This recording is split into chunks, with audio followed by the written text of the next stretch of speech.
There's been a lot of changes. A lot of this stuff is coming into the public. I said that in February when I came out, that this is called the Unveiling, that the corruption, by the end of 2016, something was going to happen that was going to bring the corruption into public view.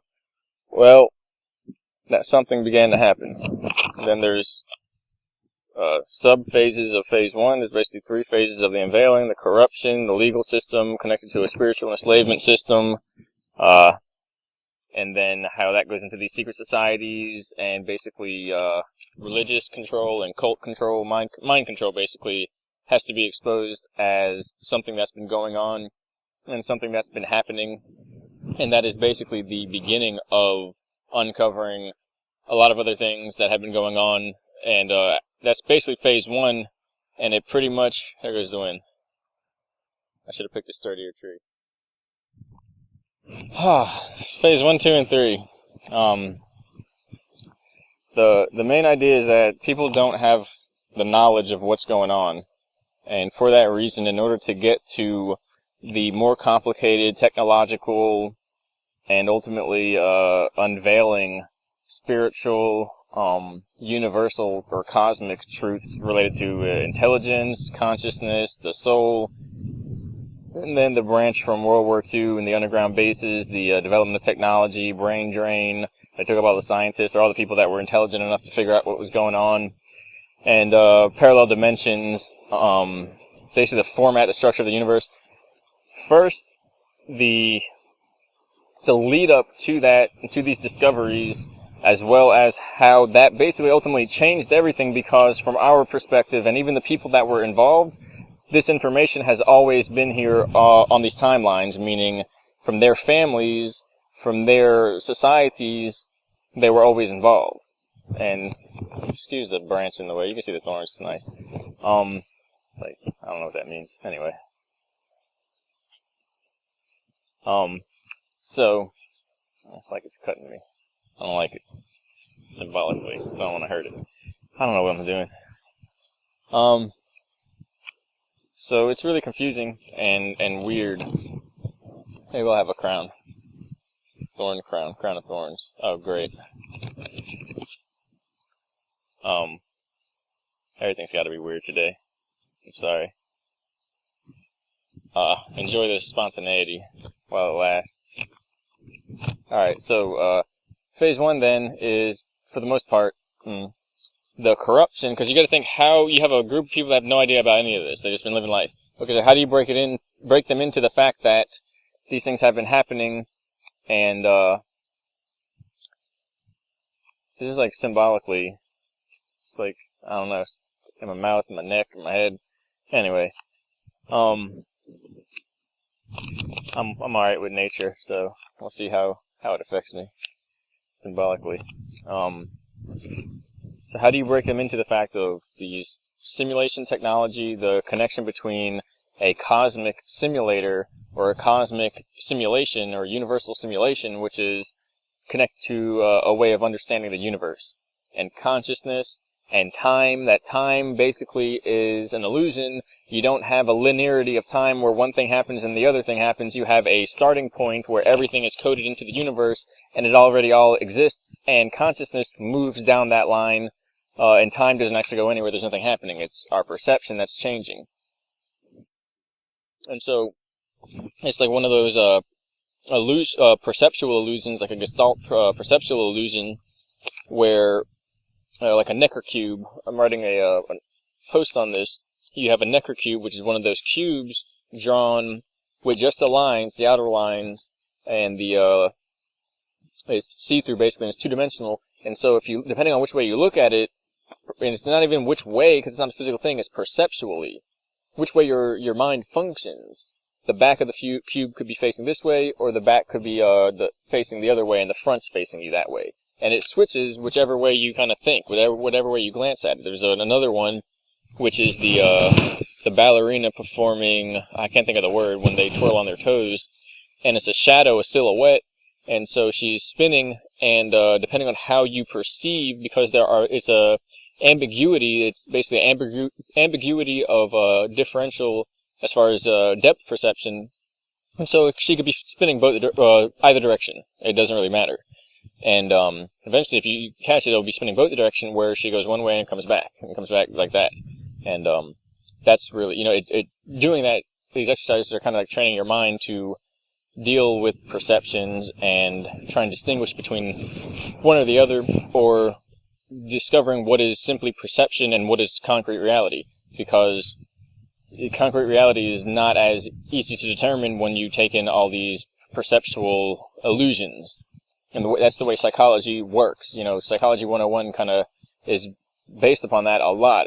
It's about it's about the development from infancy into adulthood and the stages we go to, and how that leads up to, and at least in Maslow's hierarchy, which is one of the widely accepted approaches, if you will. I guess that's what it's actually called. Viewpoints on psychological fulfillment. And so, one interesting thing about that is that the top of the pyramid of Maslow's hierarchy of needs is that when one is fulfilled of their needs, they don't go and make more needs. They stop desiring and seeking to fulfill themselves and begin to focus on transferring that to others and teaching others and allowing others to learn in the same way and fulfilling their own needs. That is the mark of psychological fulfillment. And so it goes into adulthood, and then it also shows how at certain layers of development, or any layer where there is a delay or distortion or a psychological problem where it's related to trauma, or basically a delay of development, lack of progress, then the next stage of development, self-image, and a tool, if you will, an aspect of the personality, confidence, independence,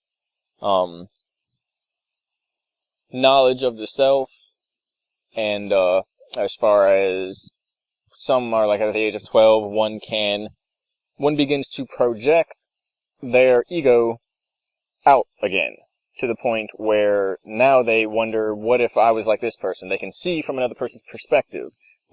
And then they can abstract about time, as far as, what if I made this decision differently and life was different? And now they're in their mind focused on a world that doesn't exist. It only exists in their mind. So it's not a learned trait, it's a developed trait, which is kind of complex to have beings, able to do that. And so, say there's a lack of confidence about where one is, then they'll not want to do that. They'll reduce their awareness of reality down to just a narrow band, or they'll lose confidence. And this begins at infancy, basically with the mother attachment and being able to attach to other individuals, and then being able to be independent. And so there's a whole bunch of studies with that. It has a lot to do with these projects and experiments, as far as how to strengthen a person and how to as quickly as possible, accelerate through these levels to get to a type of highest level you could imagine. And in that way be prepared for challenges that are basically not mundane and not naturally, if you will, a part of this world and a part of what humanity has not evolved, but spiritually evolved or adapted in our lives to handle. Because say, a type of cosmic war breaks out, okay, well, how are people going to handle that? And so they're partially doing this in order to see how people will handle that. And so, it's not going to break. And there's a whole bunch of other reasons from there, but all this has to be taken into account in order to understand what happened. That's why it's also a big learning experience for the whole world. People aren't going to really know what to, how to interpret it, but those that do, and everyone that really comes to terms with this, is going to learn from it either way, because you can't do anything else. And so then the other aspect of the infancy into development and adulthood, as well as trauma and the delay, and what happens when there's a delay, and then you get into these psychosis and psychological distortions, personality disorders, dissociative identity, multiple personality disorder, these phobias and fetishes, sexual fetishes, all these types of branches from where the person would develop originally and into where they become.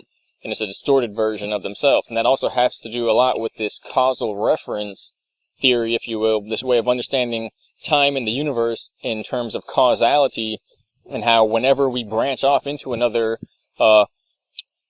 reality, determined or related to decisions we make that aren't sourced from within, that's another being controlling us and basically taking our energy. And so they took this to the max and found basically there's like a cosmic parasite that lives based upon creating and, in a way, deceiving imposter, spirit, tricking people into causally leaving room and leading themselves or leading that person into a reality that merges or at least connects with a far-off foreign intelligence reality where this being is just sitting there kind of drawing people in hyperspace, if you will, so that people will kind of create it as part of the mind virus, the time virus. It's very confusing, but once you look at how the universe works and that we're basically doing that anyway, we just have a natural blueprint related to the soul where we're on a path towards spiritual evolution. We're not going to like transform or anything, but we become a different person, or we become more of ourselves, it's unveiling the soul. And so the fear, the personality, the way you see existence, and it actually has a temporal modulation effect on time and our perception of the moment and our perception of life itself. And so we're doing this anyway with this causal reference thing. This is just something that it's like a parasite within that higher spectrum, within that existence. I really hope this isn't getting ruined by the wind. I'll try and clean it up anyway if it does. And so, so basically, the development, infancy, the psychosis, and then the other part of, Psychology 101 is, for the most part, I kind of ran through it, is besides interpreting symbolism and things like that in society, reality, advertising, and connecting that to subconscious memes and things like that. But the other aspect is the perceptual qualities, or more so the perceptual nature of the mind. That reality is more or less composed of perceptions, which are stimuli, raw data, brought up through the senses, organized by areas of the brain, excuse me for just like jumbling up all the complicated processes of neurology that could be used to explain the synthesis of perception, but they turn that raw data into a kind of subjective experience which more or less is used to create a subjective, neurologically generated, in that way, virtual reality, and we all connect to this virtual reality in our mind, and then we connect to that in society, and therefore we, as social beings, exist in an interconnected or collective virtual reality that's created through perception, which is very, very interesting. Because you can imagine a dog's running around, he's not in the reality that we're in, so who's in the real reality? We would say us because we're smarter.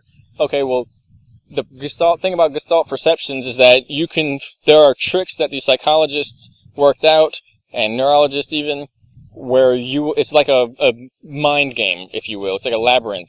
The mind, everything is basically developed in the mind. There's a temporal delay between sensation being actually initiated and the perception of that sensation, meaning what we actually perceive is what the brain's telling us. It's not actually what's happening. And it's not to the degree where it's, of course, the nerves here go and then the neurons fire. No, the nerve goes or senses stimuli, the nerves fire, if you will, and then the neurons fire, and then they do like an exchange of information, and it creates a mirror image of one part of the brain that's sensing it in another part, and we sense the mirror image, meaning we go into a virtual environment, a virtual box, like a computer system in our head, and that's where everything's running. We're not actually plugged into the direct feed from the like a live update system, or like we're not plugged into the internet, if you will. It's a virtual environment inside of an operating system that is connected to the actual internet or this world. So it's really weird. It's like the brain's doing something here that we're not really aware of without going through all this. And so they figured out a lot about this, and in a really beautiful way. As well, sometimes horrifying, but life is sometimes horrifying. That's how it works. And so all these perceptual systems into determining kind of how consciousness works. Even then it goes directly into holography, where the light, which you could call light, which is basically a form of neurochemistry, or basically biochemistry in the mind, or the brain actually, and the mind, but the mind is outside the brain, it's an electromagnetic field, okay, that functions like a holographic database, basically. It functions like a hologram. And that's why brains can repair. Personality is in a way transient from one portion or another, and it can't really be defined definitively, especially as far as where consciousness is outlined, or what parts are responsible for it, especially the way your components of the body line up to create a whole experience, if you will. So there's a connection, a holography there, and that goes directly into physics and theoretical physics and a lot of stuff like that. And so we kind of need to jump on this stuff, and a lot of it, I'll tell you, is part of the way, ultimately, like, it leads up to the fact that they figure out this place is created. That's how it works. It's nothing just, like, popped up. That is not even an experience. It's not even an explanation. It's not even trying. Whoever says that is not trying to explain. And so this place was created, and our bodies basically were, but then it gets to why and how and what's going on. And so phase one touches, well, it doesn't touch a lot of this, but those who are prepared to understand and know those things will be prepared to understand phase one. And as well, it comes down a lot to the legal system, how it's basically mirroring a spiritual enslavement system, harboring knowledge and hiding the truth under a series of wild perceptual systems, illusions, through the language and etymology, and just like outlining a world which is not really what's going on here. For instance, the stuff that they teach us and tell us in the background, they specifically tell their people, this is the lie that we tell to everyone. It's not like, well, we think this is what it is, but we really don't know. And they say, this is the lie that we tell other people. That's how it works. And so, and everybody can kind of tell that's going on. You don't have to believe me just because. And don't believe anything I say. Research it, or I'll obviously research everything. Why wouldn't you? And so it goes kind of from there into the corruption system, how it's prevailed since very early on, and why that is goes into phase 3 in time and stuff like that in consciousness. But phase 1 goes from there into the corruption, the exposure of corruption, the education, judicial, monetary, pharmaceutical, even agricultural, and like the food industry, and environmental industry, archaeological, scientific, all this stuff, all these industries, these groups, basically coveting knowledge and telling lies to people. And from there, that goes into science and technology as far as where we're actually at in regards to celebrity cloning, because this ties into the basic secret operations. Well, you kind of go like MK Ultra, Artichoke and Bluebird, and Project Monarch, and into Mockingbird. MK Ultra is drugging trauma-based mind control, as far as really not even trauma-based mind control, but part of that, and then part kind of exploration of the consciousness of the mind, the subconsciousness of these other areas of existence. And Monarch is absolute trauma-based mind control, comes from these Monarch bloodline families, these elite bloodlines. And Artichoke, and I think Bluebird, was where MK Ultra, they picked up off of MK Ultra, because when something gets closed down, they just change names. So when people figure out years later, oh, MK Ultra was going on, now they go back and say, oh, it was closed in the 70s, but in reality they just changed name and went to something else. And so, Mockingbird is how to control the population through, media influence, and how media influence through celebrities and key figures can control basically the population, the minds of people, to control, ultimately the big whoop is the future, to control what's going to happen, because people program the future, program the collective mind, program this field of energy around the earth to guide this whole environment, this whole society into where we're going and what's going on. And they knew that and knew it, and that's where all this ties in.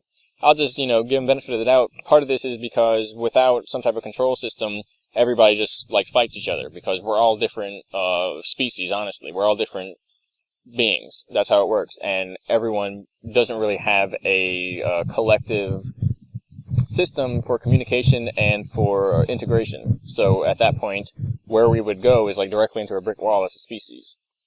And as well, that's given them a big benefit of the doubt, because there's ways that could have been used to integrate this. However, they've been avoided because of these secret aspects of control, mind control, and basically power struggles.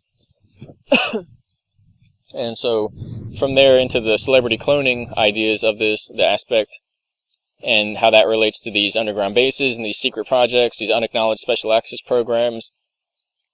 And that's basically the first of it, but the idea of me bringing this is that it hinges on the exposure of the corruption, as well as the question of advanced technology and cosmic intelligences. That's basically the corruption, advanced technology, cosmic intelligences. I don't want to say UFO and aliens, because technically, if you don't know what you're talking about, you could be looking directly at an agenda, by talking about those issues.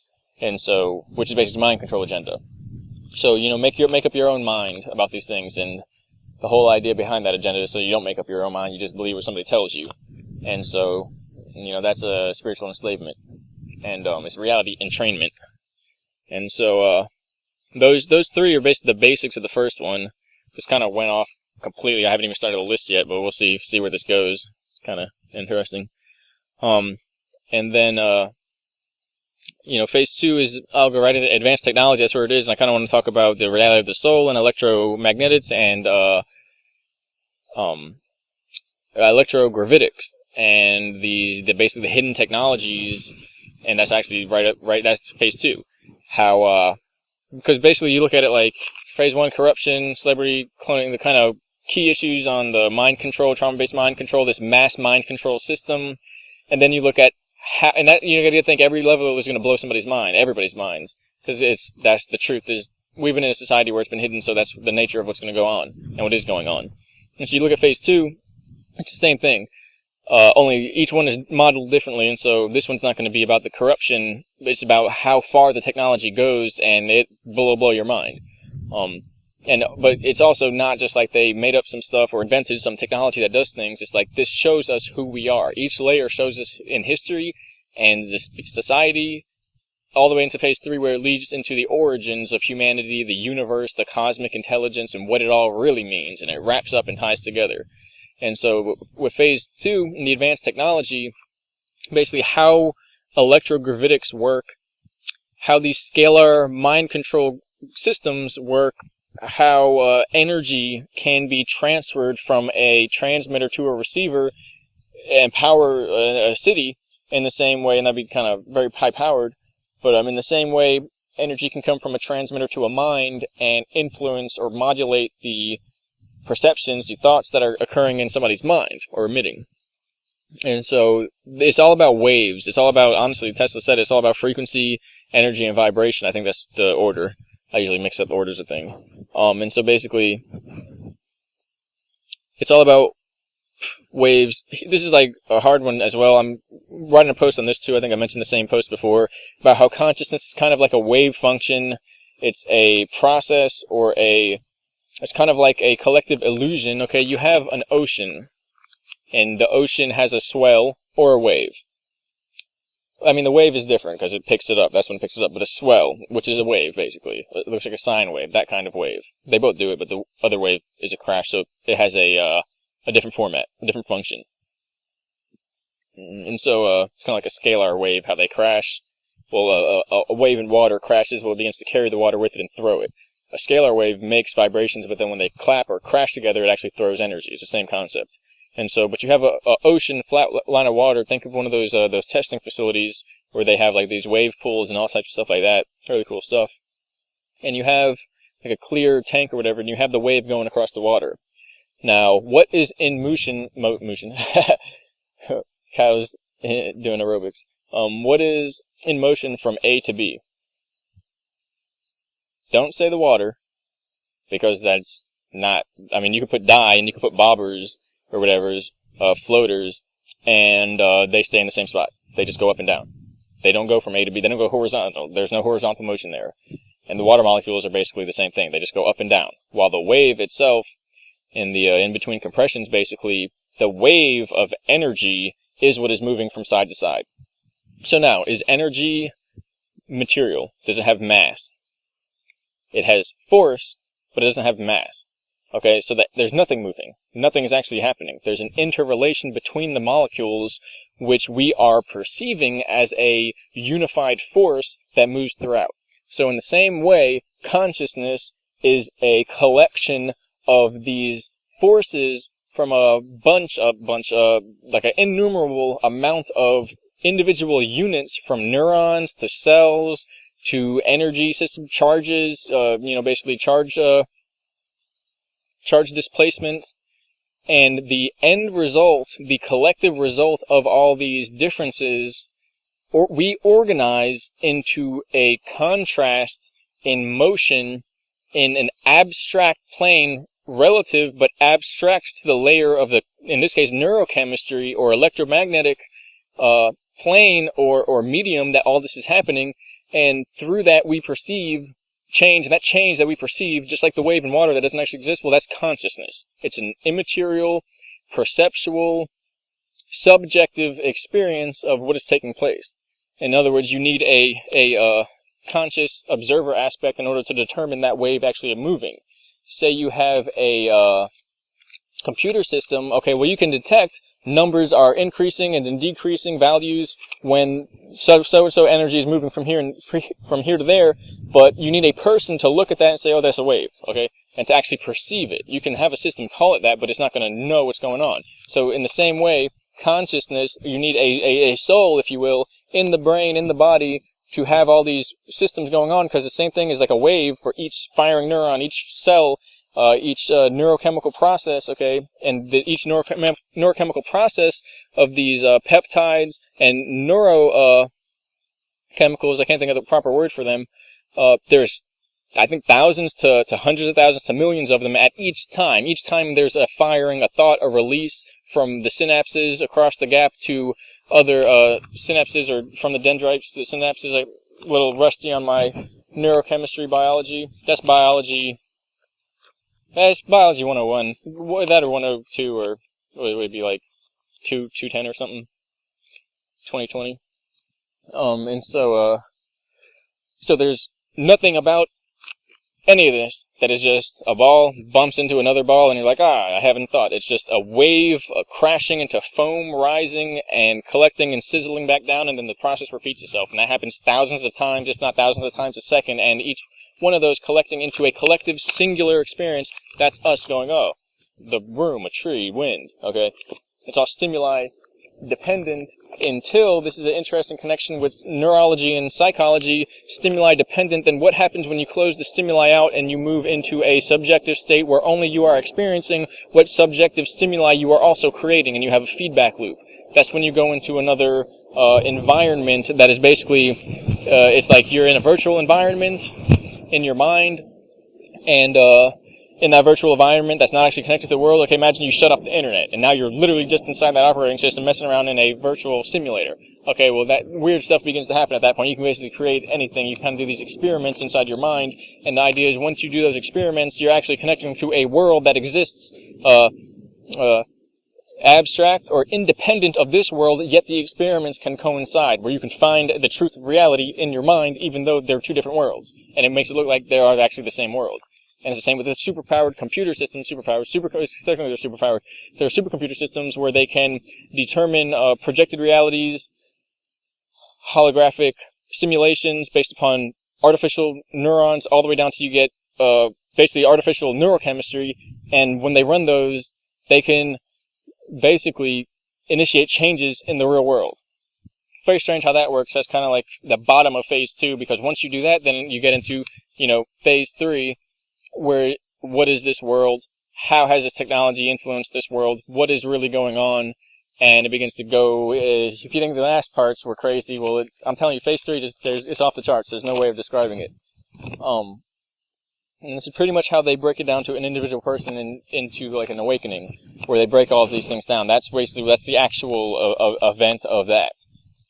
That's the information therein. And so, back to phase 2, where you have that, so consciousness as a wave function, as a kind of illusory perceptual system. It's not an illusion, but it's not solid. It's transient by definition, by nature. And from there we derive a bunch of I hope the wind's not messing up. From there we derive a bunch of information, or at least I can't think of the word right now. Basically, not facts, but parameters, if you will. We derive parameters about what is possible and what is likely to be happening in this situation where we really don't have the far ends of time and the far ends of space to determine where we are in, who we are, what happened far ago. We have to tie all this together and to determine what's possible and therefore what's likely and probable. And that also leads directly into causality, causal reference, and how we're kind of already in a feedback loop because we're in a cut-off bubble of reality that's just our species, our civilization, and we are creating what is happening on a collective scale. And the idea is once you tap that, just like an individual tapping that, you can control your existence in a much higher degree, a much different fashion, a much more expanded or on a different scale, okay? And so when our collective mind, our society, understands that and taps into that, everything changes from there. And that's the basic idea behind all of it. But we're not really there yet because we kind of got to work out all the kinks. But you can also kind of work them out on the way. It's just really, really intense to do that. And so with that advanced technology and the electrogravitics, the electromagnetics, the soul, the mind link, the scalar technology, free energy, what's called free energy, into replication tech, into portal tech, into time tech, where you can basically lens time in what we call space, and it's all relative to consciousness, even space and distance itself. And basically, the easiest way to get over that hurdle, and this is what they do in the bases a lot, like, so, come up with something crazy, as you've seen in a Marvel, comic book, which they invented. Just come up with something. It's like, they can do that. That's what they'll say. They'll say, oh, we can do that. We did that long ago. Try again. And you can't come up with something that they didn't already do, that they didn't already figure out. It's really weird, but that's what it is. And it's because the universe is complex, but as well it's consciousness dependent. So if you can imagine it, that's the whole point. Why wouldn't it be able to, someone be able to bring that into a reality? Your mind is actually imagining something in reality. That's the point. What you imagine is connected to something that exists. How else would you be able to imagine it if the program, in a way, you're running here is connected to and can only be what is enabled and allowed out here? And in order to create that, sure, you might not be in the direct environment where that is possible. You might have to manipulate magnetic fields, things like that, to change the environment. But if you can imagine it, well, why couldn't there be an environment somewhere, some way that could enable that? And then why couldn't you enable that in this environment using more complicated technology, basically? And it's really not too complicated. All the computer systems to guide all these systems, to control the magnetic fields, to make sure stuff goes right and just like rip apart, that's complicated. Because everything has to be monitored and fed back into itself, otherwise things kind of go haywire. And a lot of it is operated through mind, and so people have to be trained in order to handle these systems, otherwise it's just the wildest thing. It's like, I don't know, what if you had your soul right here and you could do anything your soul could do? You just fly anywhere, go anywhere, see anything. If you're not careful, you're going to end up flying into the sun or something. Not saying that's a bad thing. Well, okay, that'd probably be a bad thing, but there's just a whole bunch of cosmological stuff coming out now where we're gonna learn about the system, the universe. And so then I'll just skip the rest of advanced technology and the connection of that, because it leads, when you see how these things are possible, okay, why? What is the universe? What are we doing here? What is really going on? And that's basically phase 3. It's all about that. It's about what really happened with these projects. What did they influence? What did they change about this reality? What did they affect? Who are we? What are the origins of humanity?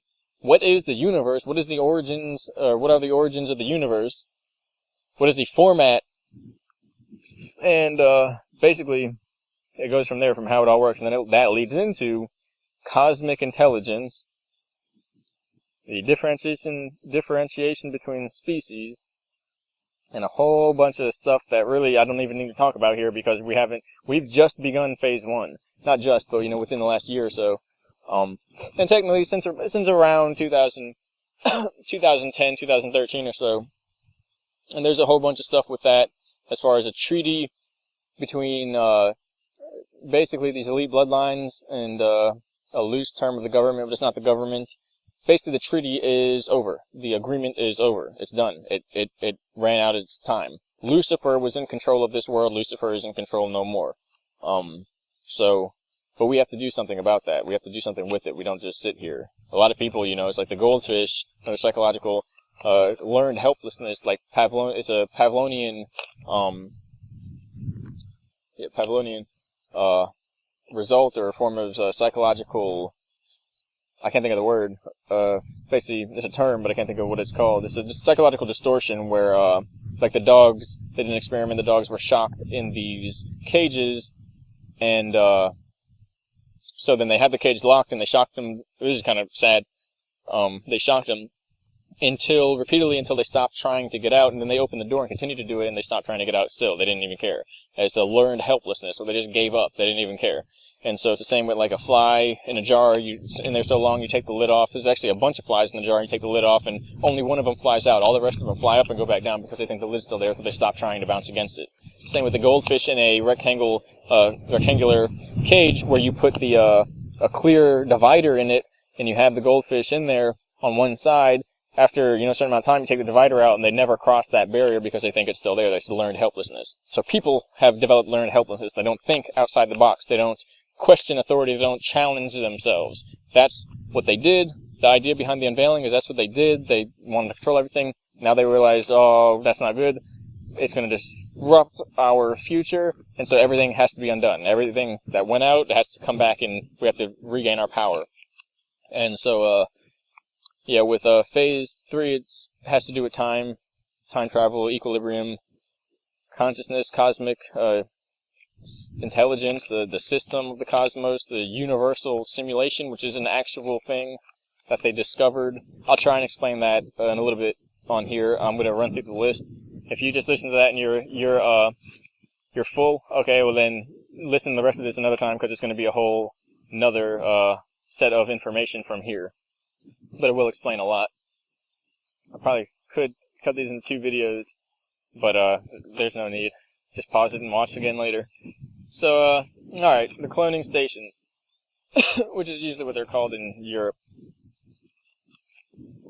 So most memories are inserted, and this is done through the powerful supercomputing systems. A neurological clone is created of the individual.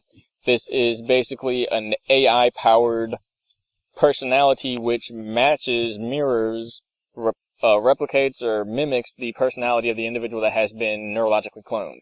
Meaning your brain is scanned and put into a system, and somebody could go and interact with that system, and or a clone that has that system uploaded into it through a brain chip, and it would be just like you. There were glitches earlier on. They're mostly out now, which is a little unnerving. And so the clone is operated through that.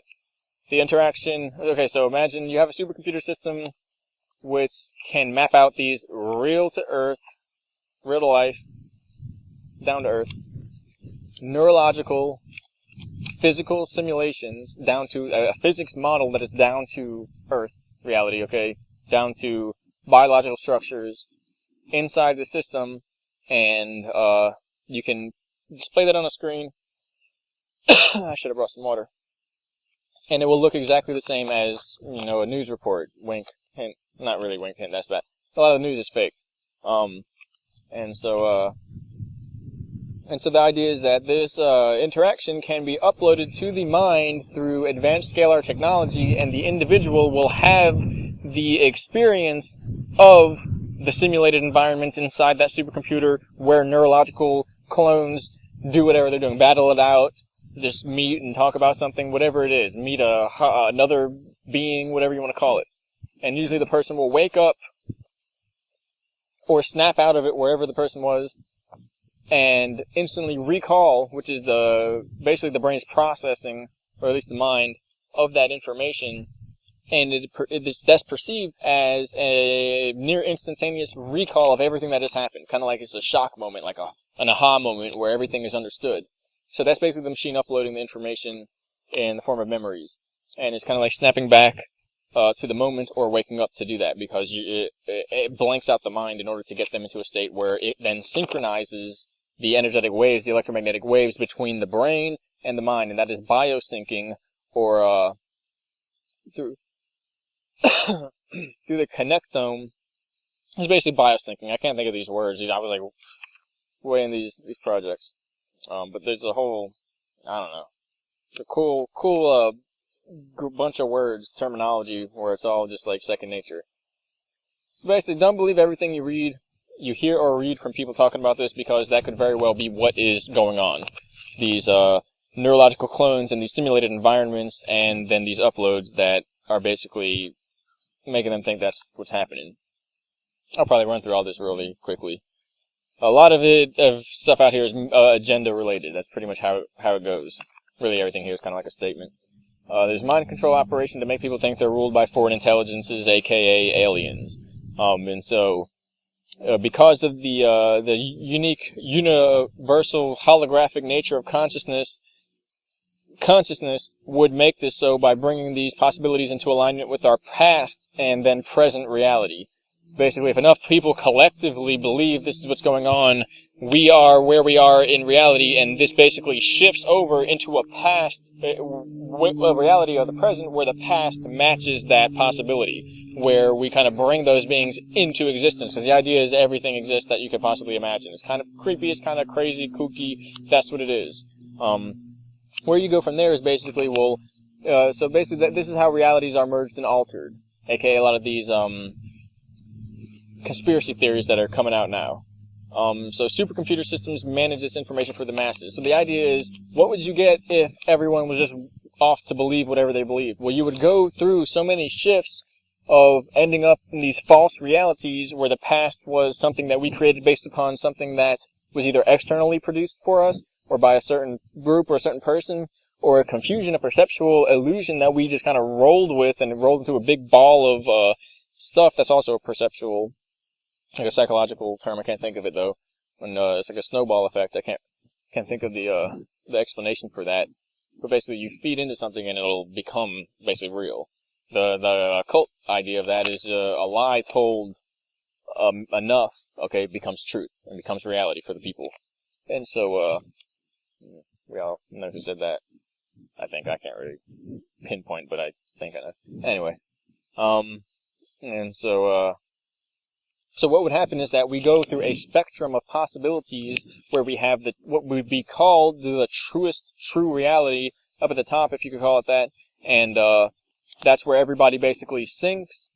All our realities go to the possibilities that we could possibly bring into possibility, and that is the one that makes the most sense. And everything between that is realities that basically just go in any different direction that don't actually lead up to a fruition. Where, for instance, we all, say everybody believes that we, we came from a reality where we were trees or something at first. Okay, well, we could create a kind of loop of experience where we then re-experience some type of evolution from that reality or back into that reality. But if that's not, the true reality, it'll have to be shifted from in order to reach true fulfillment, psychological fulfillment for the species, for the collective mind. And so the idea is, if we are creating belief, then what's the true reality? Well, there is a true reality, but it's not explained in terms of more so what we create, although it is. It's explained in terms of what is possible to be created that links us to our highest potential. So basically, what could you do? What would you do? What would happen if you created what you believed is what you created, and you could create and believe, you could believe anything? I don't know, what if we knew about this process, and what would happen then when we feed into that situation? Eventually, we would do everything that doesn't maximize our potential until we reach what does maximize our potential, and it is our highest potential. That's kind of the gist we're in right now, where we can go one way or the other, and it's more or less time to go to our maximum potential, but people have to watch others do it because they're not really going to instantly try to do it yet. They're still happy scrounging around in these realities that are basically made up. And so supercomputer systems manage this information for the masses because this process has been going on since the beginning of time, and that's also how, what would happen if this process were going on since the beginning of time. We'd end up in a reality where nobody knows what's going on. That's the whole point. That's where we are now.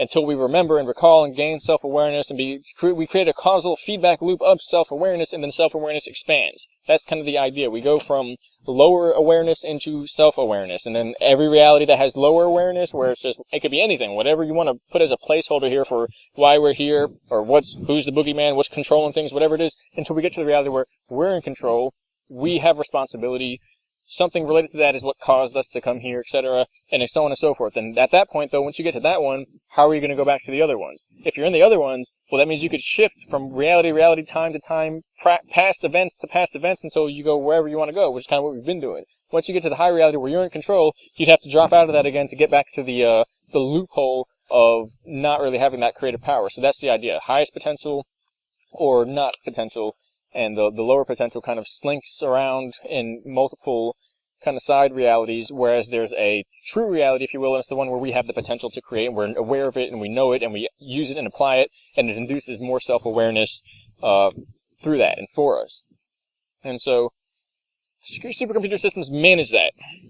This is part of a process, kind of the benefit of the doubt here, but it's real because I've seen what goes on. Okay, I've seen what happens when you put 5 people in a room, shield everything with an electromagnetic bubble, and let them have at it and create the reality. It gets crazy unless people know what they're doing. Because also, as soon as you shield it off, well, time goes into infinity. You could end that bubble, pop it, and they could have had a year worth of time in there.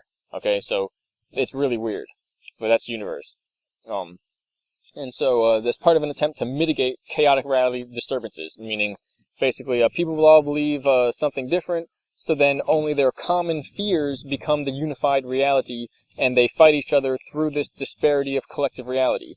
Meaning nobody agrees on the highest potential, so the only thing that actually they have in common or to relate to each other with is their fears of what they don't want to happen, meaning that's the collective reality that is the strongest. That's the one that is brought into existence the most. So that's kind of how that works in a duality between that, which is about self-control or lack of self-control. And it's about fear or self-responsibility, awareness, compassion, but these are called kind of like various terms, pretty much appreciation. It's either fear and ignorance, or knowledge, self-awareness, and appreciation. That are the two forces of the universe that are going to create one or the other. Because again, that's the point. There's either an ultimate fear, ignorant, automated reality, or there's an ultimate self-aware, compassionate, love-based, if you will, what do I say? Appreciative, if you will, based reality. I don't want to say positive, negative, because it's too, it's not just more or less, it's two different extremes, if you will. And so, but it's about awareness. There's either highest awareness or the lowest. And with the idea is that you have these ultimate realities, if it goes on forever, and then we have a spectrum swing, like the swing of time between those, and that's the sine wave of history and reality, and the ages of humanity, which is also what this is kind of called in an extended version of the unveiling of the hidden knowledge of the ages of humanity, and the secret space program, advanced technology, and corruption, behind closed doors, blah, blah. Yeah, the soul, and it all ties together, the soul holds the blueprint for all possible realities, meaning that existence of who you are at that highest possible reality where you did everything, you saw it all, you went from the lowest to the highest, and you know everything, and you're in the most self-aware state, that's your soul. Your soul is the tether to that reality here now. That's your connection to that reality, is your soul. And so that's pretty much the kind of complicated part of this, but that's the idea. The soul holds the memory of all the collective experiences. The physical body only holds the memory of one base or causal reference reality, meaning you're only aware of this one timeline, this one reality. However, hopefully that'll hold. And but the soul that is, you're connected to has connection to beyond that, because it's connected to your DNA, and it's connected to the latent possibilities, the latent information in your DNA, and the inherent capacity for your DNA to enable light transference on a transdimensional scale, meaning it's basically beyond the boundaries of this universe. And it's the geometry in that, and the way there are so many waves, just like the brain, of all this happening, and that happen in a specific pattern, in a specific angle, that activates the most coherent and the most compounded or extensive abstraction of multiple layers that you can get. Where if you throw one alignment off, you remove one layer, whatever it is, it gets less complex, less organized, and there's less information possibly of being contained within that. When you have it all balanced and everything activated the right way, you have such a magnificent, powerful, basically complex amount of information there that it matches the entire universe. And when it does that, you can jump from universe to universe consciously, basically. Which is the big whoop as well. I don't know why I keep using that word. Maybe I do, but I don't. So each moment is a closed time-like curve. The universe is one larger closed time-like curve. This one's really confusing. It's going to come out more. It's how everything pretty much works with these systems. We're basically in a bunch of causal loops. In order to get to the beginning, you kind of have to go to the past. Doesn't really make sense, but more on that to come. The media is used to guide the subconscious and thus guide the Earthship through dimensional space or possible futures. Because the electromagnetic field around the Earth, or around whichever way you want to look at it, we're in a realm. That's what it is. It's a dimensional realm. It's one flat layer of a multidimensional realm, or a multidimensional spectrum of realms, so that shield is like your aura, and so it's gonna, when your mind is enhanced in a certain way in regards to your aura, and you're basically pointing in a certain way like a compass needle in this electromagnetic spectrum of desiring or attracting certain realities, okay, you're attracting experiences. So the entire Earth and the entire collective mind and the morphogenic field, which is pretty much what that is doing the same thing, and it's pointing where we are going to go as a species. And it's, again, a collective overall result, although individuals do have that power, and those are the spiritual leaders of the past, basically, and as well the people who are targeted in these programs that have the most power to enhance or degrade the field or code it in one way or another, and that's why these people were targeted, because their goal is to use this whole process, this knowledge, to target the field, to control the field. And it's all leading up somewhere. Basically, it's making a distinction point where the past is just covered in all the corruption, and in the future that we get to, once we cross this wave barrier, this wave front, if you will, the crashing of that singularity of the probabilities, we get to a time of peace. Okay, it's a time of where all the corruption is therefore behind us. This kind of has to do with the something MK said, which is basically the 1776. They made a decision to usher in the age of peace, the golden age.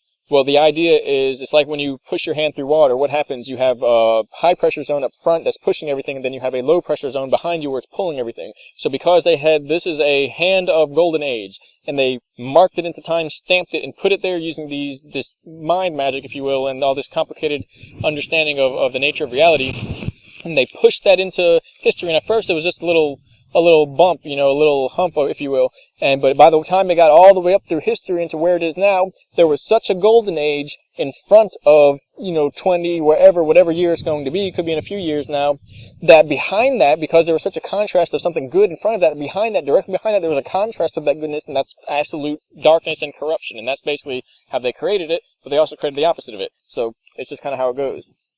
But the idea is the media knows that the collective mind is doing, it's not the media, but the people who control that. They know the media, they know the people, the mind does that, and so they use the media, that's Mockingbird, they use the media to control and influence the mind, and they literally guide the Earthship into which possible parallel reality, or however you want to look at it, which possible future that it's going to go into. That's literally what that is. And again, these supercomputer systems map everything out. Excuse me if I'm speaking fast, I'm trying to run through this. You can do it, you can put it on a slow speed setting, or fast if you're feeling wild.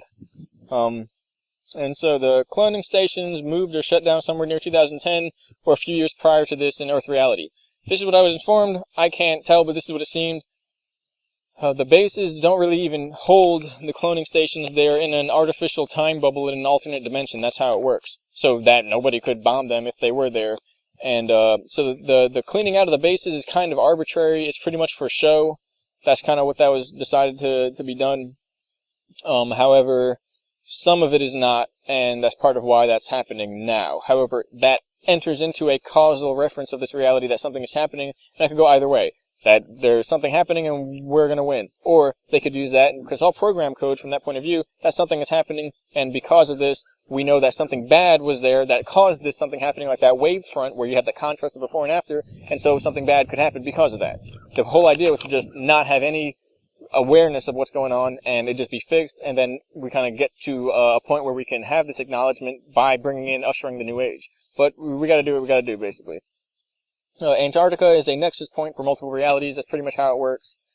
There are energetic vortex points. These vortex points create the same, like a congruent fluctuation, like I don't even think that's a word that I'm trying to think of right here.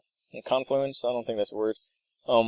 It's like a mixing of those geometrical patterns in a vortex form, vortex math, which compresses down into a infinitesimally small spiral, which goes into a point of singularity, and that point is present in all of the realities. That single point is present in whatever one. You go into there and you tune yourself to a certain frequency, you tune your devices to a certain frequency, you end up in whatever reality you want to. So there are points like that all over the planet, and Antarctica is one of the most powerful ones. Besides the fact that it is potentially a magnetic null point, null zone, having to do with something about a magnetic center and the flat Earth and all that stuff. And so there are underground generator systems that act as powerful scalar mind links and initiate control of the Earthship. So not only is a collective mind doing this, there are generators that do this for people, map everything out, and these are apparently, we invented a lot of them, and as the secret societies did, not like me, although shoot, they did calibrate us for a few of them. And so basically, but they found, here's the weird stuff, kind of goes into my last video, they found these generators, these computer systems, already built. They just found them. So somebody was here before us. Basically the last harmonic layer, not really the harmonic layer, but the last time layer of civilization where this was all going on, this was all already known, and people were all already here. So that's the big whoop of Phase 3 as well. Ancient history is not what we've been told. It has all been done before, and we've been here for millions of years. And the technology part of it was found. And although a lot of the wars, if not all the wars, were either to suppress people from finding the truth, or to find more technology, or related to somebody getting this technology and going kind of haywire with it, or just trying to do whatever they want to do. And so there's hidden life, there's hidden viruses and dangers in the area. This is apparently where the virus is released from, and it's due to be released and begin the infection for this timeline. Take that as you will. You take it as you will, prepare, and fear is food, so, do what you will. I'm not afraid. I mean, shoot, you should be ready by now. What are you waiting for? The same thing that's been happening to happen. We've been in a time loop here. It's been happening like that for a while. Our souls are basically going to find liberation through this. Everything up to now was practice, or more so bleed-throughs from other periods due to the operation of trans-dimensional interactions which introduced factors that would only be present in the invasion timeline. Basically, stuff they did was them branching from a timeline where kind of stuff already went haywire because of what they did, and that it causally bled through and introduced those factors of that timeline so that we were going to merge with it, and it's basically referenced as the introduction of the invasion timeline. The way it works is really confusing, but basically this is seen as the projects as the introduction of the invasion timeline, which essentially refers to how these are possible, probable timelines that have not yet occurred but are being introduced into this reality and thus changing the future and the past. It's pretty much the best way to say it.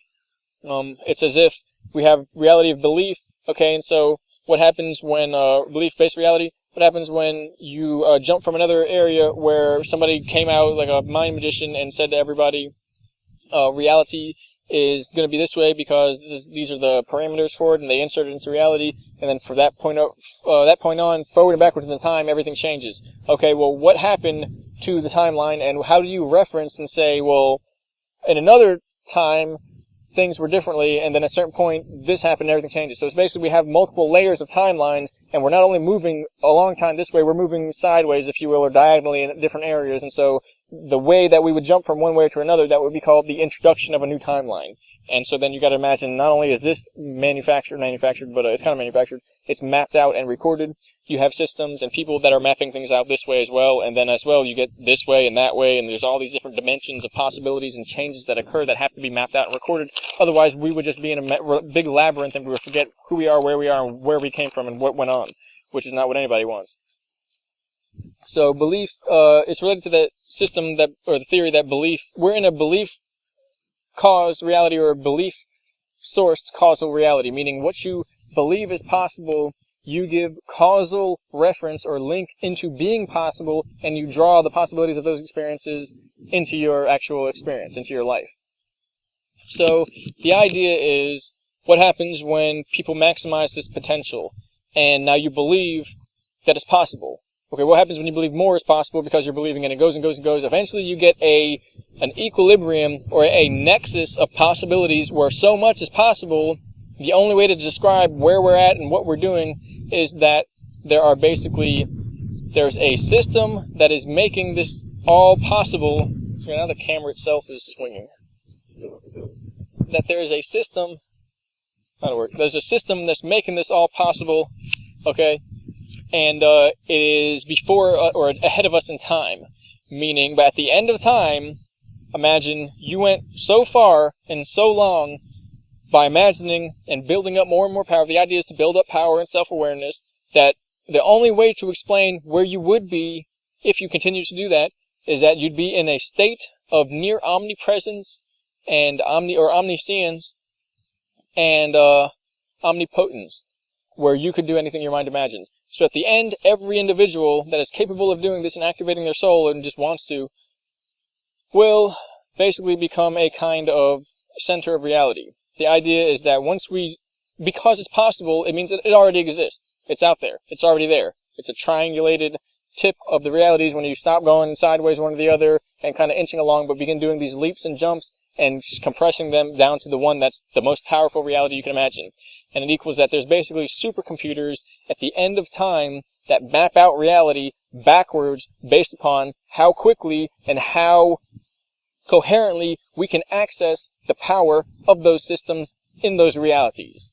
And so it's like saying all you have to do is imagine that it's possible and that it is basically going to take place and it's ready. This is kind of what me and Emily Moyer and Randy Moggins were talking about in this deleted, lost file.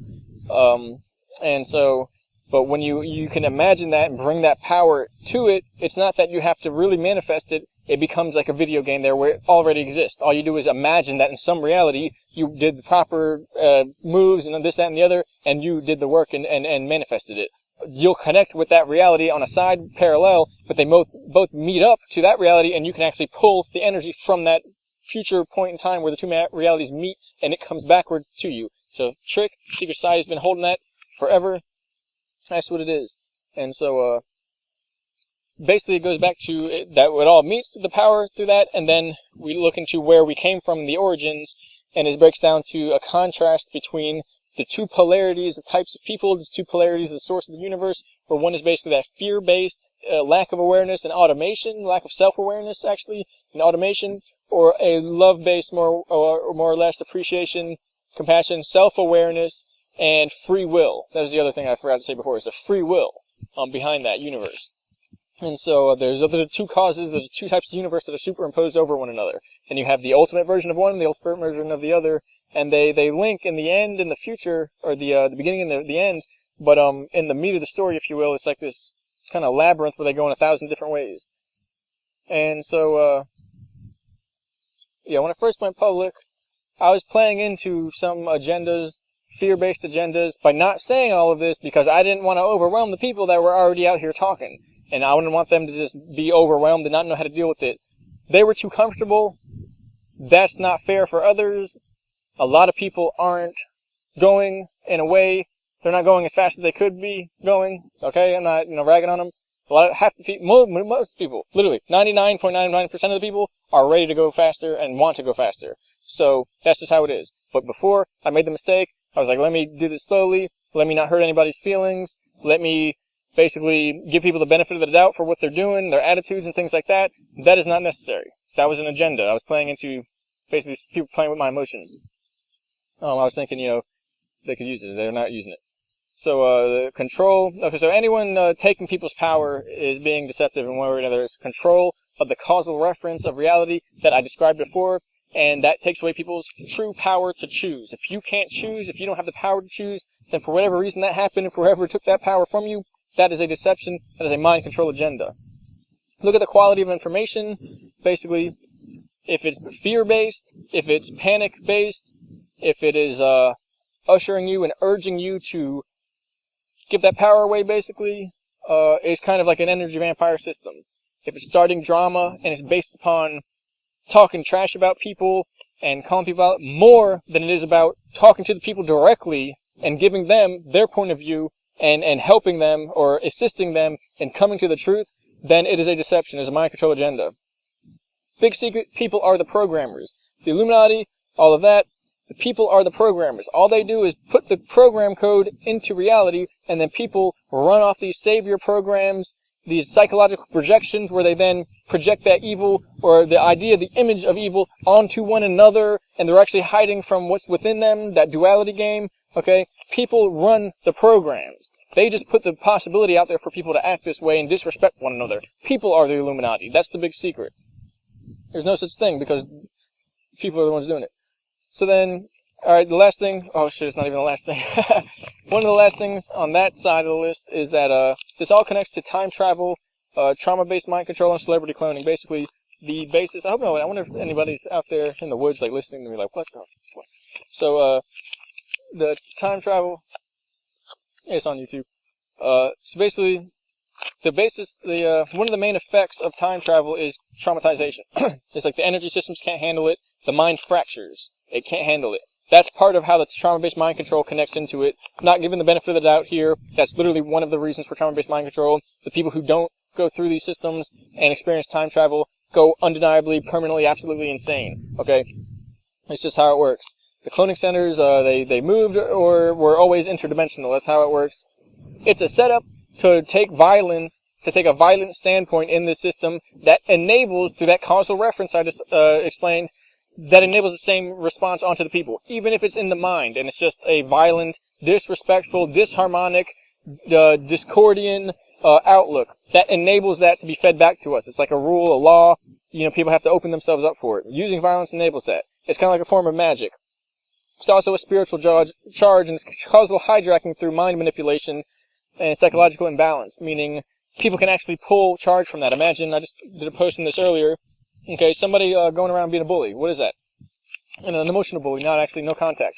Okay, somebody can get attention and power by bullying others. So that's like an energy vampirism. So what is it when people basically... I connected that to something else where it's like, so what is it when people are feeling good around others in a way, but they're doing it kind of in their own way where they're taking attention, and it's kind of selfish. It's the same thing as bullying and energy vampirism. They're just silently taking the charge from people, and it's done that way to convince them that they basically have a savior syndrome.